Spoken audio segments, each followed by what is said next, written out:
Hello, beautiful people. Happy August 10th. Good morning in my world. It's Monday, and I'm still on vacation from my day job, but I'm about to go into 2 days of training, one of my classes, which should be pretty exciting. I have no idea really what we're learning. I think it's marketing stuff. But it'll be a fun couple days and interesting to see how these guys teach a 2-day event, especially online. I will give these guys all a lot of credit for figuring out how to really put together a nice event where you feel like you're kind of there, but you have the luxury of doing the event in your pajamas, essentially. Anyway, our reading today, the quote starts from Epictetus. I'm sorry, guys. Forgiveness is better than revenge, for forgiveness is the sign of a gentle nature, but revenge the sign of a savage nature. We remember how it felt when we plotted revenge against enemies. If we were honest with ourselves, we would probably remember feelings of anger, power, control, and frustration. If the actual vengeful act was carried out, we probably then experienced more anger, more frustration, and more pain. These feelings have no place in a successful recovery. They inhibit our growth by keeping alive our past guilt, envy, and anger. Now that we have come to learn the wisdom of a 12-step approach to life, we can see the folly of revenge. This cannot be positive when our feelings are so destructive. Forgiveness grants us a different kind of power. It gives us a chance to experience kindness, understanding, and humility. We become gentle in nature and more able to use our minds for positive change. We recognize the destructive powers of vengeful thoughts and work to change. We can understand why people have hurt us and learn to forgive. In forgiveness, we heal and we are healed. Today, let me build a friendship with forgiveness. Anybody out there struggle with forgiving people? It's definitely, I think, for me, it hasn't been hard in every situation. But some of the big ones, it definitely took a lot more work. And I don't think that will be the case going forward for a couple reasons. I'm not sure that, well, I guess I can't tell what the future will be, but I can't imagine a situation that I would put myself in now, today, that I could get hurt so bad that I couldn't forgive someone relatively easily.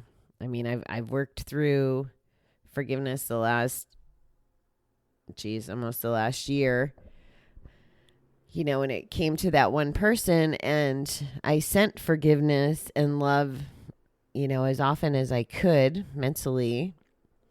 And it was actually healing for me. Like the reading saying, we heal ourselves. He didn't know he was being forgiven. He probably thought I hated him or, was still angry. And it's not even anger. It was hurt. And if I could forgive that kind of hurt, I just feel like I could forgive anything. And it's been a gift almost to go through that process. Because like I said, I feel like I'm armed with whatever it is that I need to pass through whatever situations come through next in a quicker way, in a more positive way. It just won't be so dragged out and painful and all of those things. So I guess it's kind of like when you practice something, practice makes perfect. Not that anything dealing with emotions will ever be perfect, but I definitely feel like there could be a foundation built if we practice forgiveness. The reading calls out that, having the anger and the power and control have no place in a successful recovery. I couldn't agree more, because those are the negative things in our that we'd be filling our bucket with, and we can't have them in our bucket. We need to protect our positive bucket. I love that now, by the way. Protect our positivity. It's going to be a thing. But if our bucket's full with the guilt and the envy and the anger and the frustration and the resentment, all those things, they'll just weigh us down. See the folly of revenge, it says. So I guess that means absurdness. I didn't Google folly, so I'm not really sure what that means. But I feel like it means the asinineness of revenge. When I first started writing the book that I'm working on, it was partially to heal, and there was definitely some pieces in my mind that played out a beautiful revenge scenario, using the book as a way to be spiteful and hurtful and malicious. And that only lasted like maybe a day. Like the thoughts crossed my mind. I just wouldn't have it in me. I end up playing the scenario out more, and it would drive anger and guilt and all those feelings. So I feel good that that's not the way the book will be written. It will be a helpful tool, hopefully, for those that need it, that have been through some of life situations that I've been through, and that I can share what I've learned along the way to end up being where I'm at, where I'm present and mindful and happy and fulfilled and content and don't need addiction, and I can process feelings and all those things. That's kind of what I want to share with the world through the book. So that's the way it shall be. Anyway, forgiveness grants us a different kind of power. That's absolutely true. We're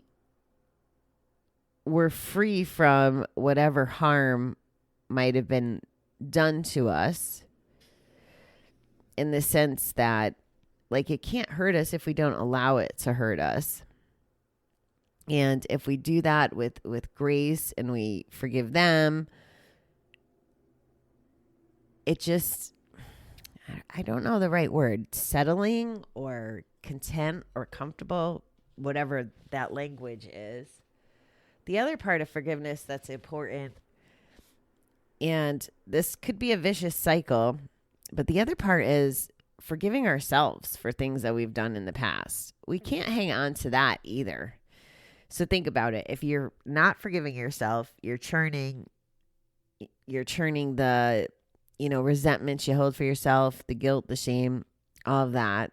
And then you're feeling maybe angry with yourself that you can't forgive yourself. So it's almost like a double dose of just shit in your bucket. And there's no value to that. There's no value. Think about it. If you did not forgive yourself for something you did, what purpose does that serve? The only one I can think of is it serves as an excuse to stay miserable and stay negative and stay ready to go back to gamble. Like, that's the only thing I could see it serving. Like, as if you don't want to move forward in life and you don't want to experience good things. If it's in your personality and you want to stay stuck in the drama and like a quicksand pit is the way I'm visualizing it right now. But if that's what you want, then don't forgive yourself. Don't forgive other people. Don't move on. I mean, then you have every excuse to gamble and you don't have to worry about it. You could gamble, feel guilty, not forgive yourself. By not forgiving yourself, you can go gamble again. Kind of see how this works, guys. Like, we have to, when I say all the time that we have to do the work, we have to do the work to process this stuff and get out of that cycle. Otherwise, the cycle is going to go on forever. And I think that this might not be the level of thinking that happens maybe in some of the other recovery environments, because it's not about digging that deep sometimes. It depends on, the groups you're affiliated with and that kind of stuff. But that digging deep is kind of more of a therapeutic or a coaching or a mental health professional kind of situation. Sometimes the rooms aren't equipped with helping us do that kind of digging. And I wouldn't have known that. Like when I went to GA the first 2 years of my recovery, I got a lot of value out of it. And I did do some growing and digging, but I never dug deep enough. I don't think it was possible. But then when I went to rehab, what I learned there and the digging that I did started opening doors so that I could finish the work between my counseling and life experience and practical application, essentially, feeling the feelings, journaling, all my self-care activities, practice. It came down to a lot of practice. So I hope that if you're hanging on to anything at all, I hope that whether it's another person or it's yourself, I hope that you're finding it easier to get to a place of forgiveness. I hope you're mindful of that. I hope that you can work through it and process it. And think about what I said about the damage it does if you don't do the forgiving. You're really only hurting yourself. It's the other person might be penalized by you not forgiving them. Like there's a situation in my family where someone didn't forgive someone for something that happened 16 years ago. And both parties are still miserable about it. One feels like a black sheep and not accepted. And the other one, you can see the physiology of this person when the other person's in the room change. And it ruins their day, both of their days. So it's just not worth it, guys. That's my soapbox for today. Forgive, and move forward. So you got your double F's there. Forgive and forward. You can move forward in life. I hope that everyone is having a wonderful day. And I am going to sign off for now. I will talk to you guys tonight. Have a super August 10th. Thanks.